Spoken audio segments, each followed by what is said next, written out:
avait quelqu'un qui a dit que je peux pas jouer aux poupées, et après j'ai pleuré. Bienvenue sur Papatriarcat, le podcast qui réfléchit la parentalité au XXIe siècle en essayant de l'affranchir du modèle patriarcal.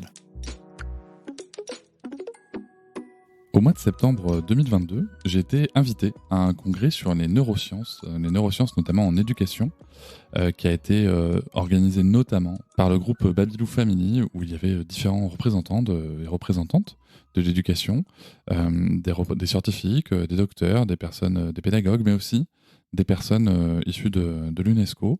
J'ai eu le plaisir et la chance d'ailleurs de rencontrer ce jour-là le directeur éducation de l'UNESCO, avec qui j'ai eu des discussions passionnantes sur l'instruction et sur comment ça s'articule en France, et sur une vision très franco-française, encore une fois, du sujet qui est un petit peu dommage, mais bon, sur lequel on avance, et j'espère qu'on pourra s'inspirer de ces personnes qui voient aussi une certaine globalité à travers le monde et qui peuvent amener des choses très intéressantes, si tant est que la France arrive à abandonner un certain chauvinisme et à écouter ce qui se passe ailleurs.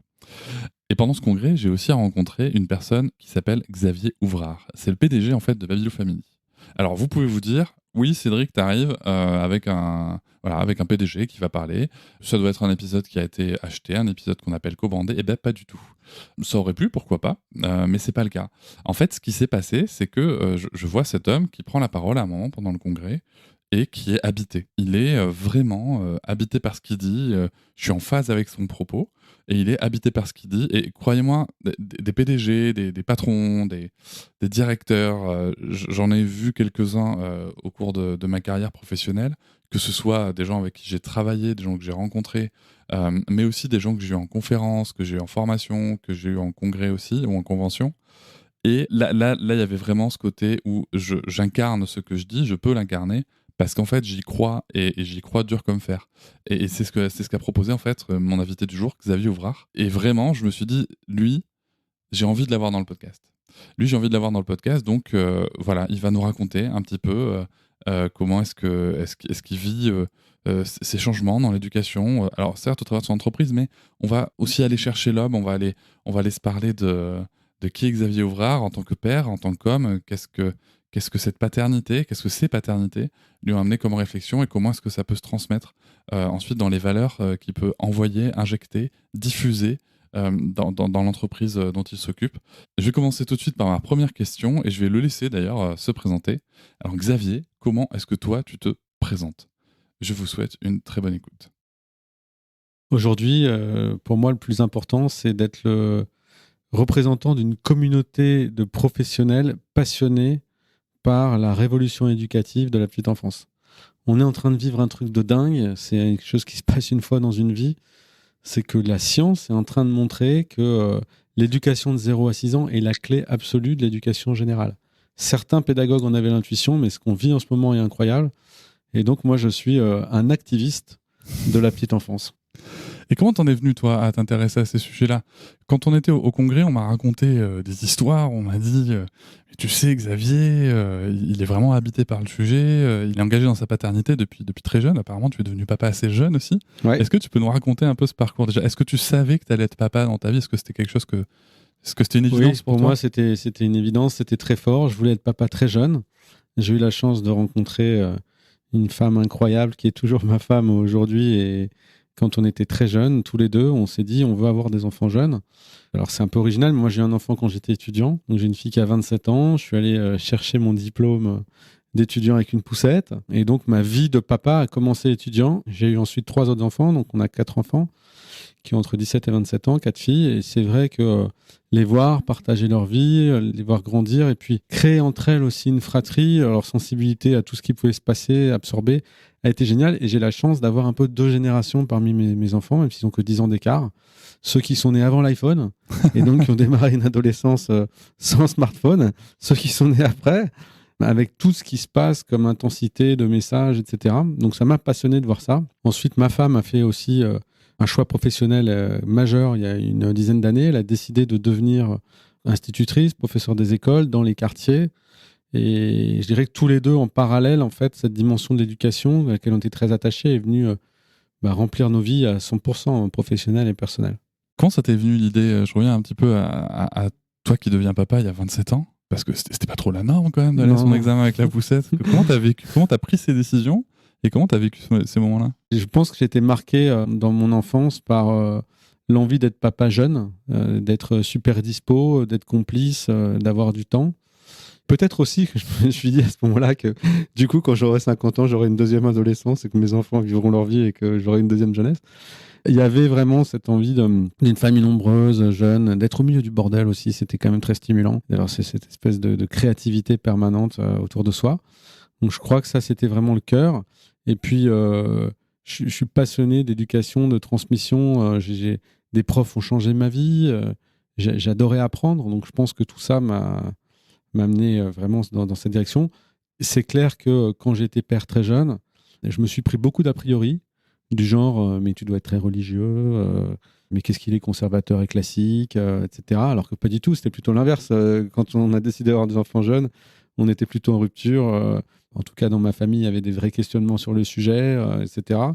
Voilà, mais finalement, c'est passé assez vite quand les gens te voient avec tes mots et que ça se passe bien et qu'il y a une belle entente. Tous ces sujets-là se mettent de côté. Mais je veux pas le rapport avec le religieux en fait. C'est les gens qui ont des enfants jeunes, forcément, ils sont classiques, ils sont ou hyper cathos ou hyper musulmans, etc. Okay.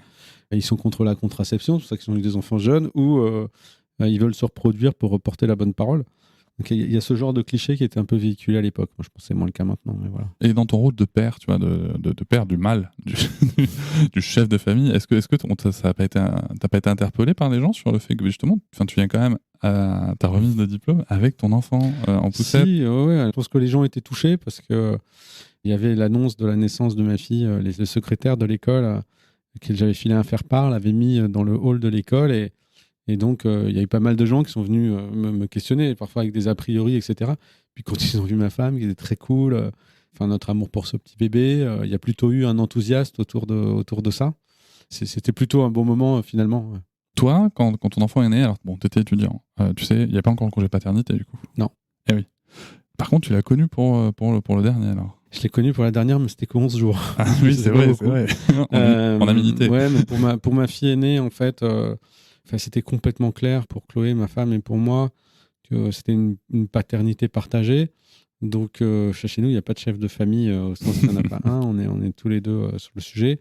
J'avais la chance de pouvoir avoir une certaine forme de disponibilité parce que j'étais à la fin de mes études et ça se passait plutôt pas mal. Donc, j'avais quand même un peu de temps. Et donc, j'ai pu vraiment, pour ce premier enfant, avoir un investissement fort.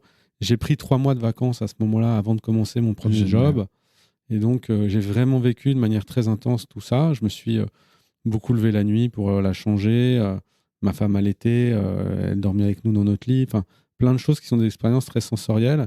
Et il se trouve qu'une partie de ma famille est philippine et qu'il y a un mot en philippin qui n'existe pas en français, qui est le mot gigil. Donc, gigil, c'est un peu, tu sais, quand tu as envie de manger littéralement un enfant, tu as physiquement cette sensation d'avoir envie de l'embrasser, de le toucher, etc. Et j'ai découvert que j'étais gigil. Il y avait un truc, un truc physique avec la relation jeune-enfant qui est magnifique, très très chouette, ce que ça t'apporte, toi, comme enchantement dans ta vie, en fait. Donc ça, c'était quelque chose de chouette et qui m'habite depuis, ouais. Ça me parle beaucoup, l'idée des 3 mois. Moi, j'ai pris 3 mois de congé parental et ça a clairement été la meilleure décision de ma vie pour la rencontrer avec ma fille. Après, derrière, tu commences à travailler? Oui, j'ai commencé à travailler. Donc, on est parti habiter en Amérique latine. Je suis parti coopérant à l'époque avec le service militaire. Pendant cette coopération où je m'ennuyais beaucoup dans mon travail, j'ai eu l'idée de créer une entreprise de vente de produits pour bébés grâce à ma fille, parce qu'on m'arrêtait dans la rue pour me demander où j'avais acheté sa poussette qui était très chouette, qui était française. Et donc, ça m'a donné l'idée de créer une entreprise de vente de produits pour enfants. J'ai importé des produits de France. Et puis, on a commencé à vendre ces produits dans les magasins de puériculture. Ça s'est bien passé en Argentine, au Brésil, dans plusieurs pays. Et tout ça, ça crée un lien. C'est-à-dire que cet événement, finalement, de paternité précoce a créé ça par hasard. Et quelque part, je pense que quand tu es jeune parent, c'est des moments... D'ailleurs, les gens qui sont jeunes parents arrivent, te parlent que de leur enfant, de projets éducatifs, etc. Tu as une sensibilité particulière à ce sujet. Et moi, ça a une résonance professionnelle. Ça a été vraiment génial pour moi. Ensuite, après ça, on a décidé de rentrer d'Amérique latine pour que je crée une entreprise dans la vente d'instruments de musique. Et à cette époque-là, très vite, je me suis rendu compte, en regardant mes propres enfants, que l'enseignement de la musique en France me gênait. Il était très conventionnel, on commençait par le solfège, etc. Et j'y croyais pas. Donc j'ai créé, en parallèle de ces magasins, des écoles de musique. Et ça a été majeur parce que avec une pédagogie nouvelle, en travaillant avec d'ailleurs aussi un fabricant d'instruments de musique, je me suis rendu compte qu'on pouvait lutter contre des a priori. Par exemple, un Français spontanément va te dire « j'ai pas l'oreille », ce qui veut rien dire, il n'y a qu'une personne sur 3000 qui a l'oreille absolue, ou « je ne suis pas doué », ou « j'aimerais beaucoup jouer de la musique », etc. Mais prends confiance, prends un instrument dans ta main, joue à plusieurs et surtout chante. Ça, c'est vraiment quelque chose d'empirique. J'ai constaté à cette époque-là que quelqu'un qui chantait en plus de jouer d'un instrument, développait une passion pour la musique, pouvait la véhiculer autour de soi, et que si en plus il jouait avec d'autres musiciens, il allait rester toute sa vie musicien. Les gens qui apprennent le solfège jouent tout seuls, sauf si ils sont très disciplinés, la plupart abandonnent. Et ça m'a donné vraiment une certitude qui est ancrée en moi, c'est que la pédagogie est la clé du plaisir et du bien-être et de l'accomplissement en fait, de ce qu'on veut vraiment être. Dans notre pays, on a eu un pédagogue extraordinaire qui est Célestin Freinet, que peu de gens connaissent, qui a révolutionné le monde de l'éducation dans les années 20. Il est rentré gazé de la Première Guerre mondiale. Il n'avait pas le choix, il ne pouvait pas crier sur les élèves, il était obligé de passer entre les rangs. Il a dû façonner sa classe autrement. Et il a créé une adhésion à l'école, à l'époque, dans l'arrière-pays niçois, dans une région très rurale, à travers ce qu'il appelait le tâtonnement expérimental, c'est-à-dire la capacité à créer du contenu scolaire par l'expérience réelle des familles. Typiquement, un cultivateur d'olives, on allait créer un texte à partir de ça pour que ça parle aux enfants. Et ça a généré dans cette région, je dirais finalement, un appel pour l'éducation qui n'existait pas. Et donc ça a été un peu mon deuxième choc, c'est que ma femme a été élevée en pédagogie freinée. On a mis nos enfants en pédagogie freinée quand on est rentré en France. Et le choc professionnel que j'ai vécu à travers la musique et de voir que mes enfants rentraient dans l'éducation grâce à la pédagogie freinée, qui était presque inconnue, mais qui est dans l'éducation nationale publique, avait un tel impact. Ça m'a amené à réaliser qu'il y avait un champ considérable là-dessus. J'ajouterais, c'est mon dernier point, que le fait d'avoir vécu au milieu des professionnels de crèche, avec dans mon entourage des enseignants, je me suis rendu compte que les gens ne savent pas que c'est un métier extrêmement physique, qui demande beaucoup de concentration aussi. Donc, il y a porter les enfants quand on est en crèche, mais même un enseignant. En fait, un enseignant, il rentre vidé le soir. Parce que c'est un métier où tu dois être concentré, ne rien rater, etc. On a tendance à penser que c'est des métiers cool en général, et c'est faux. Donc, beaucoup de respect pour tout ça, et ça m'a amené à cette passion de l'éducation. Tu vois, je t'écoute parler. Non, mais je trouve ça très intéressant. Quand vous rentrez en France, là, il y a combien d'enfants qui sont là ? On en avait 2. Là, il y en avait 2, donc 2 de plus. 2 de plus, voilà, qu'on a eu en France après. Donc, ma dernière fille en terminale, elle s'appelle Anouk. Ok. Salut Anouk, si tu écoutes ton père à un moment. Là, quand tu rentres en France, tu as pu prendre un congé paternité pour la dernière. J'ai pu prendre 11 jours pour la dernière. En fait, pour la troisième, c'était le début du congé de paternité. Et en fait, j'avais pris, je ne sais plus si c'était déjà les 11 jours ou une semaine, mais j'ai passé ma semaine à bricoler pour avancer des projets dans la nouvelle maison qu'on venait d'acheter. Et en fait, ma femme a vraiment trouvé que j'avais exagéré, ce en quoi elle avait raison, parce que je n'avais pas mis mon temps à disposition de l'arrivée de mon enfant, mais plus du projet familial qui était cette maison, contrairement à ce que j'avais pu faire pour les précédentes. Donc, je me suis rattrapé après, on est parti voyager avec ma fille et on a pu créer beaucoup de belles choses. Mais c'est vrai que ce moment-là m'a aussi remis l'église au milieu du village. Et donc, pour Anouk, pour le coup, j'ai vraiment pu prendre du temps aussi. Et puis, on a décidé il y a 5 ans avec les 2 dernières, parce que j'avais eu quand même moins de temps, parce que j'étais chef d'entreprise de manière très intense avec les 2 dernières, parce que j'avais moins été au début de ma vie professionnelle avec les 2 aînés, de partir 6 mois en voyage. Donc, on a voyagé 6 mois à travers toute l'Amérique du Sud, en dormant chez l'habitant ou dans des petits Airbnb, en prenant des transports collectifs ou en ayant une vie assez simple et en prenant du temps. Et c'était très chouette. Je trouve ça génial.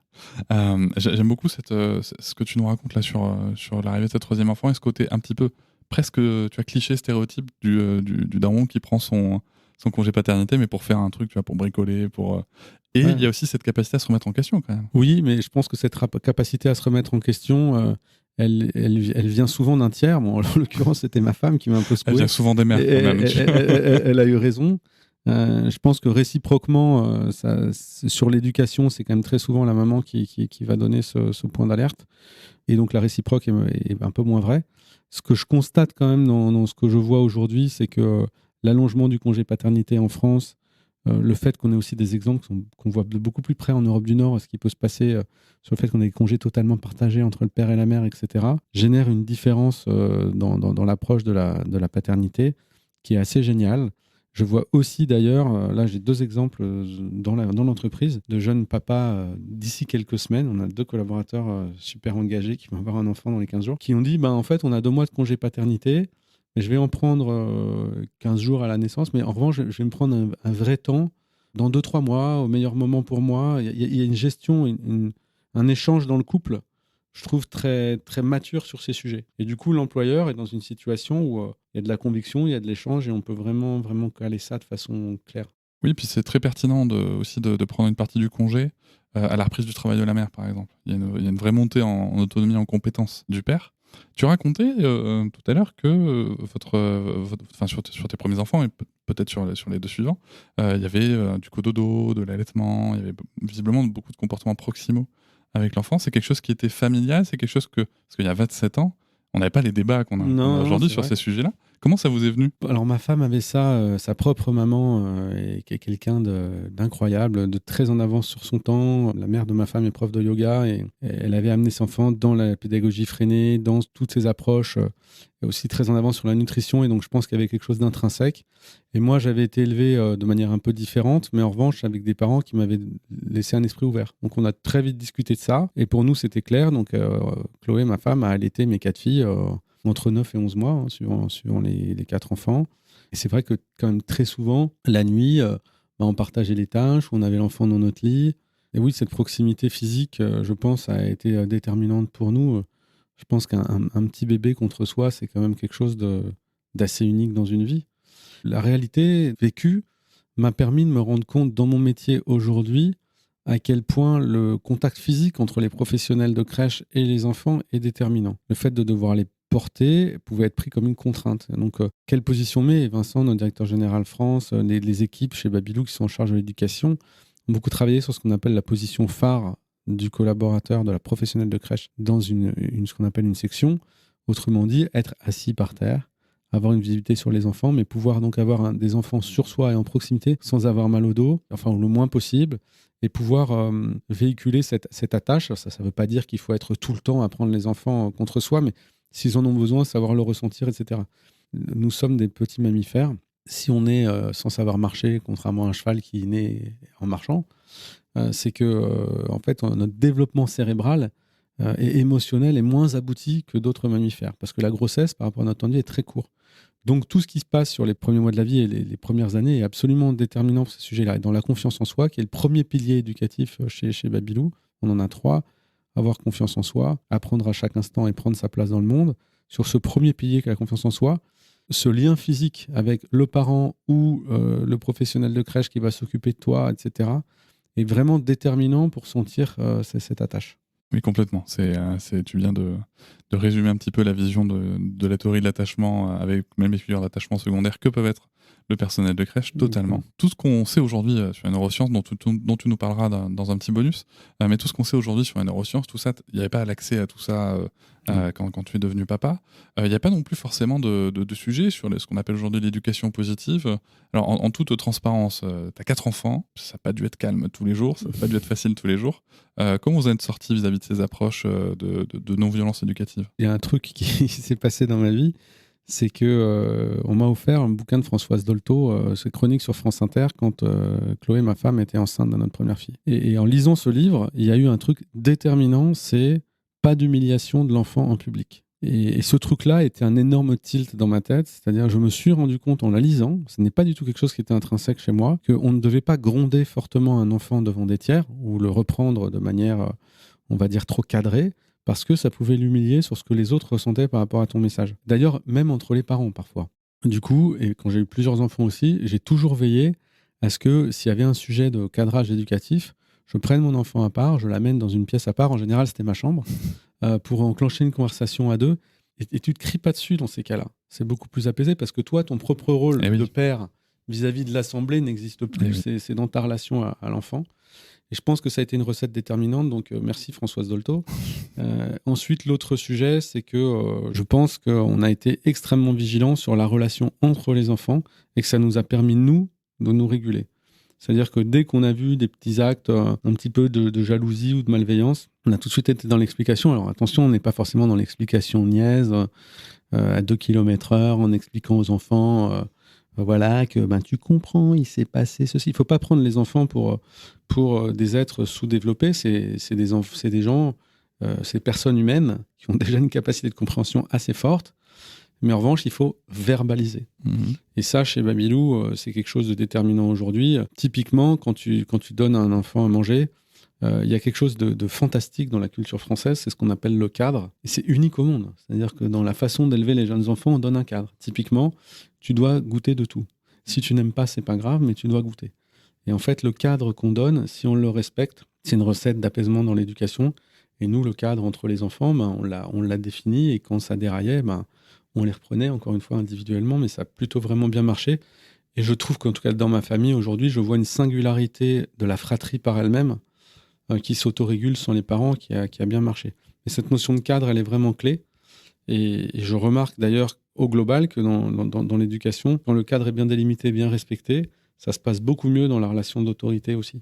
Oui, et on en parlait avec la docteure Héloïse Junier, psychologue, docteur en psychologie de développement, dans un autre épisode qui indiquait aussi que le cadre, il faut aussi qu'il soit clair, précis, mais aussi dans une certaine flexibilité. C'est-à-dire que dans certaines situations, le cadre, on va peut-être lui donner une certaine souplesse, tu vois. Peut-être qu'on va, Exactement. peut-être qu'on va d'habitude à la maison, on goûte tout, mais là, on est en sortie au restaurant, on va pas goûter forcément ce qu'il y a, on va prendre ce que l'enfant aime spécifiquement. Voilà, il y a une certaine souplesse à accorder par rapport à la situation à l'instant T. Et je te remercie du partage de ces astuces qui sont déterminantes. Tu as évoqué du coup en tout début d'épisode quelque chose qui m'intéresse particulièrement. C'est le fait d'avoir eu 2 générations d'adolescentes qui n'ont une avec smartphone, une sans smartphone. Qu'est-ce que ça change ? Ça change énormément de choses. Moi, je suis très, très préoccupé par l'impact des écrans. J'ai beaucoup discuté avec une grande psychologue française qui s'appelle Isabelle Filiosa, qui est un peu une référence dans notre métier, qui travaille beaucoup sur ce sujet avec des grands scientifiques comme Catherine Vernet, comme Guylaine Dehaene, etc. Enfin, en France, on a des gens très, très en pointe sur ces sujets. Ce qu'on constate aujourd'hui, c'est que le niveau de connexion cérébrale d'un enfant de 10 ans en 2023 correspond globalement à celui d'un enfant de 8 ans en 2013. On a perdu 2 ans de connexion cérébrale pour 3 sujets. Le premier, c'est l'exposition aux écrans. Le deuxième, c'est la pollution. Et le troisième, c'est la médiocrité de l'alimentation. On en parle peu. Les études commencent à sortir. Il y a une étude passionnante qui est sortie aux États-Unis il y a quelques semaines sur l'impact de la pollution. Mais sur les écrans, la réalité, c'est que tu as le truchement de l'écran qui vient te perturber dans la relation humaine.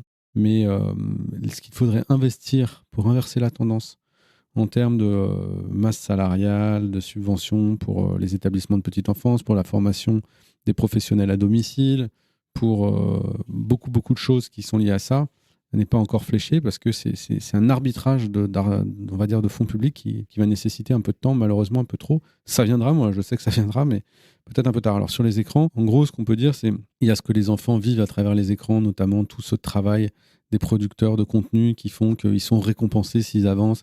Ça change complètement leur rapport à l'autre, etc. Et il y a aussi le rapport avec les parents, où finalement les parents eux-mêmes ont des écrans.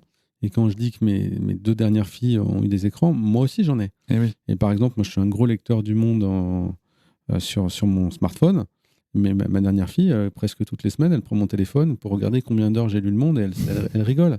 Mais ça veut aussi dire que de temps en temps, je deviens un peu addict, je vais lire ça, je l'écoute à moitié quand elle me parle. Et donc plusieurs fois, mes 2 dernières filles qui ont été élevées de manière fine là-dessus, en pédagogie freinée, m'ont dit « Mais papa, est-ce qu'on peut t'envoyer ce qu'on appelle un message clair ? Grosso modo, pose ton téléphone. Voilà ce que nous on a à dire et sois concentré sur ce qu'on te dit. » Parce qu'elles ont constaté que je répétais souvent la dernière phrase qu'elles avaient dite quand elles m'interrogeaient. Et en réalité, ma propre capacité de concentration sur ce qu'elles disent est différente de ce qui se passait pour leur sœur aînée. Parce qu'il y a ce phénomène-là. Donc je le vois à titre personnel et je vois ce que ça donne dans les familles qui n'ont pas ce niveau de culture de l'écran qui n'a rien à voir avec la culture tout court. Mmh. Donc aujourd'hui, moi, mon grand combat, donc on va prendre la parole dans les médias cette année pour ça, c'est de créer un droit opposable à la formation des parents sur le développement du cerveau de l'enfant et de sa motricité. Mais d'abord du cerveau de l'enfant. On ne peut pas blâmer les gens qui ne savent rien, qui ne sont pas formés sur ce qu'ils véhiculent comme comportements qui ont un impact catastrophique sur le développement du cerveau de leurs enfants. Ils ne savent pas. Ils ne savent pas ce qui se passe in utero, ils ne savent pas ce qui se passe dans les premières années, et en particulier la première année tout court, sur la verbalisation, tous les aspects de motricité de base.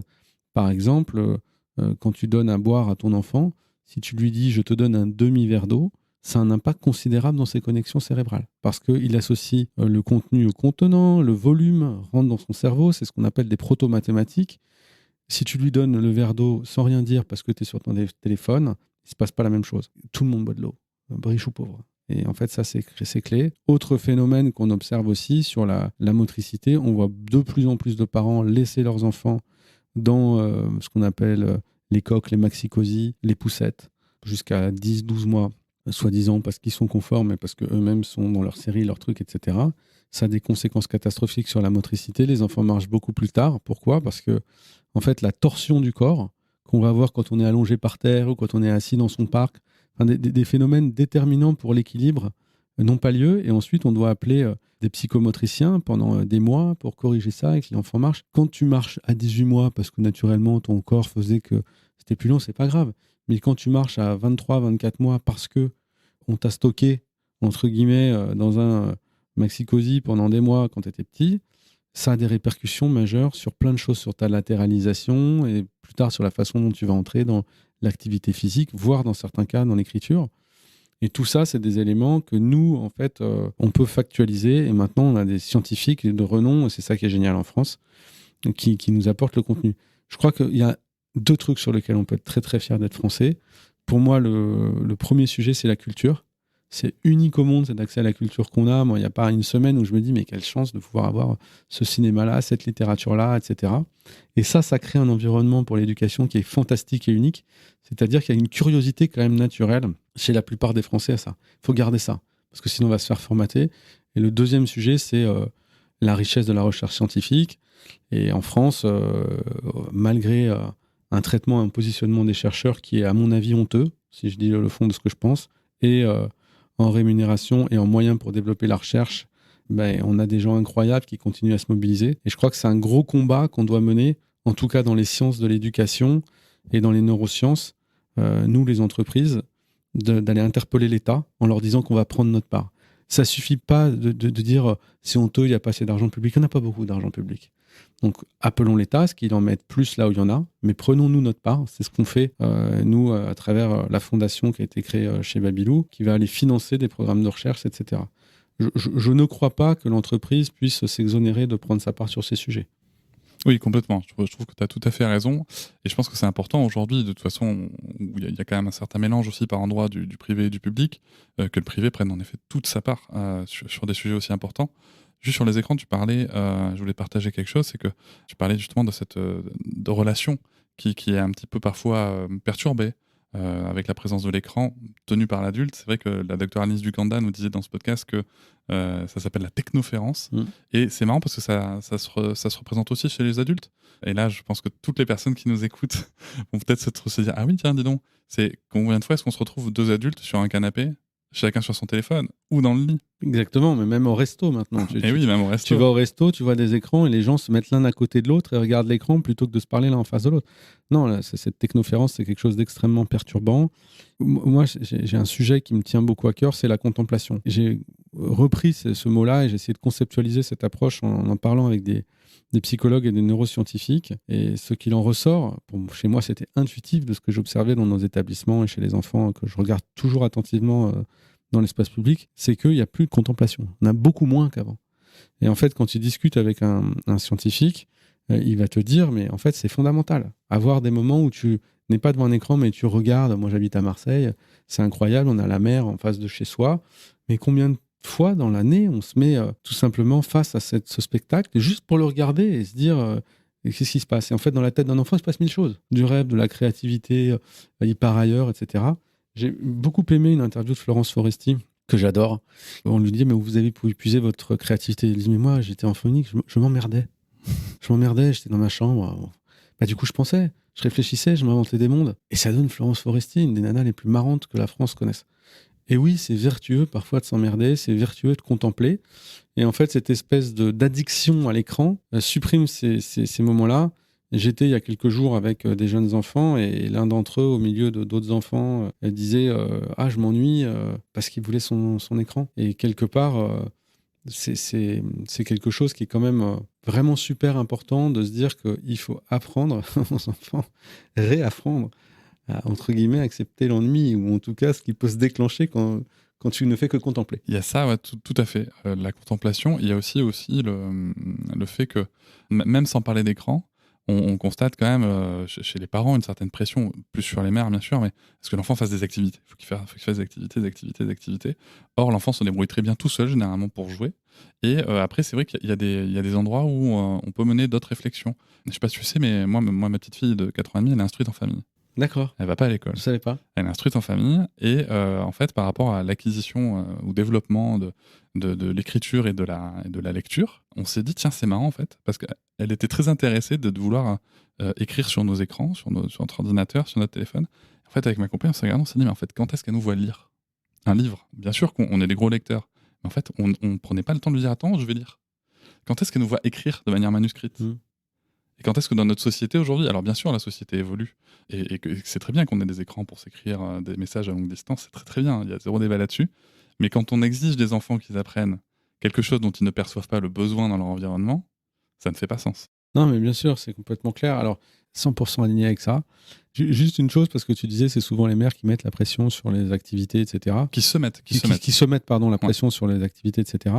Nous, on constate que les pères, d'abord, le font aussi, mais génèrent souvent une pression sur le sport, avec les fils. Ouais. On parle souvent beaucoup de la relation de la mère avec les enfants, mais la relation du père avec les fils est quelque chose d'extrêmement puissant et parfois qui peut faire des dégâts sur notamment la relation au sport. On le voit d'ailleurs autour du foot beaucoup, mais c'est vrai dans d'autres sports. Et globalement, un papa qui voit son fils de 18 mois, 2 ans, qui ne sait pas taper dans une balle, alors que lui, on lui a dit qu'il avait toujours été doué en sport, se met dans sa tête, mon fils n'est pas bon en sport. Et c'est quelque chose d'extrêmement complexe sur l'évolution de l'enfant, parce que sur sa confiance en soi, c'est très dur. Et ce que l'on voit en crèche, nous, c'est que, en fait, pour taper dans un ballon, ça peut se passer pendant un espace-temps qui est large. Si ça se trouve, la première fois que tu taperas habilement dans un ballon, tu auras 3 ans, 4 ans. Et c'est pas grave. Ce qu'il faut en revanche, c'est accompagner le développement de cette motricité au juste moment. Et donc, arriver à dire à un parent, ton enfant n'a pas besoin d'être suractif, ou, écoute, ne le mets pas dans une case trop vite, c'est aussi compliqué. Parce que l'injonction de la société, c'est ton enfant doit être productif. Il doit être fort vite, etc. On le compare à son cousin, à son frère, etc. Et en fait, on se rend bien compte à 20 ans que celui qui était nul en foot à 5 ans, il peut être devenu bon. Peut-être qu'il est encore moyen en foot, mais qu'en revanche, il est très bon, je sais pas moi, en basket ou dans un sport de raquette, parce que c'est plus adapté à lui. Et sur ces sujets-là, on ne se rend pas compte, notamment dans les milieux populaires, de la pression qu'il y a au succès à travers le sport, le rap, tout ce genre de choses, où on veut absolument faire tous ces enfants un petit génie très tôt. Et dans les milieux sociaux privilégiés, de la pression sociale d'avoir un enfant complet. Il doit être tennisman, musicien et littéraire. Compliqué, quoi. Donc, il faut aussi un petit peu se lâcher la pression. Quand on dit que le niveau scolaire baisse, c'est aussi parce que les enfants du XXIe siècle, on veut qu'ils sachent tout faire. Ils n'ont plus de bande passante pour la lecture ou ce genre de choses. Donc, parfois, il faut revenir aux fondamentaux, non pas de manière basico-basique et un peu conservatrice, mais il faut revenir aux fondamentaux en donnant un peu plus de temps au temps pour se compléter sur toutes ces activités. On n'a pas besoin d'être bon dans 3 sports et 2 instruments de musique, plus la lecture et les maths à 8 ans. Oui, et puis je me rappelle très bien c'est un petit peu ce qui motive notre décision d'instruction en famille, mais du directeur d'éducation de l'ONU qui était au congrès et qui disait clairement, avec qui on avait une discussion, il disait clairement, mais en fait, avant 7-8 ans, et c'est ce que la recherche nous montre en neurosciences, avant 7-8 ans, les savoirs transmis comme ça de manière très verticale par ailleurs, ça n'a aucune chance de donner quelque chose de pertinent et d'efficace.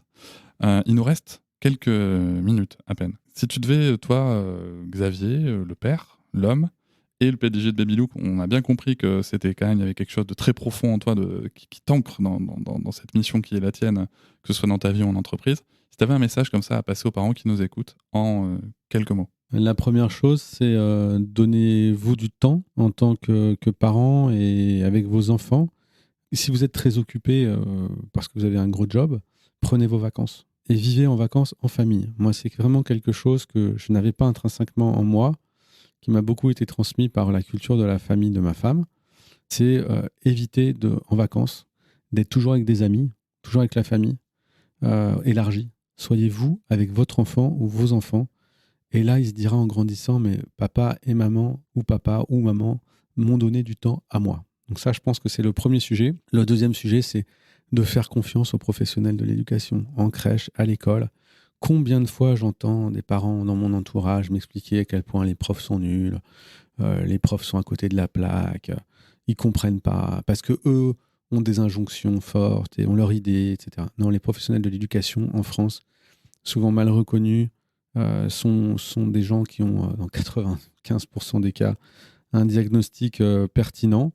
Et en revanche, si on n'est pas confort avec la méthode éducative dans laquelle est élevé son enfant, il faut en parler aux profs. Et il faut parfois être capable de se dire je vais chercher une solution qui me correspond mieux. Nous, on a eu la chance de pouvoir le faire dans le cadre de l'éducation nationale. Et ça s'est très, très bien passé. Et je crois que les profs et les professionnels de crèche sont très à l'écoute. Donc vraiment, ce deuxième conseil, faire confiance aux professionnels de l'éducation. Et enfin, le troisième, c'est se documenter. Et je pense que l'État doit faire plus pour aller donner de la culture.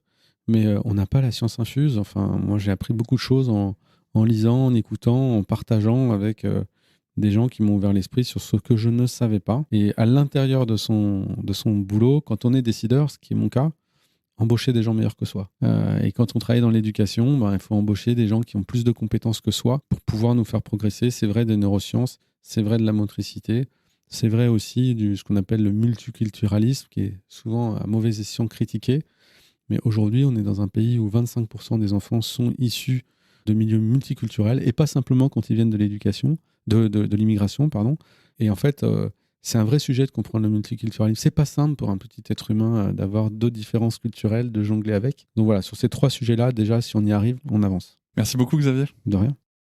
Je vous remercie de m'avoir écouté. Je vous invite à vous abonner au podcast sur votre plateforme préférée et à me retrouver sur Instagram, TikTok, Facebook et sur le blog papatriarca.fr. À bientôt.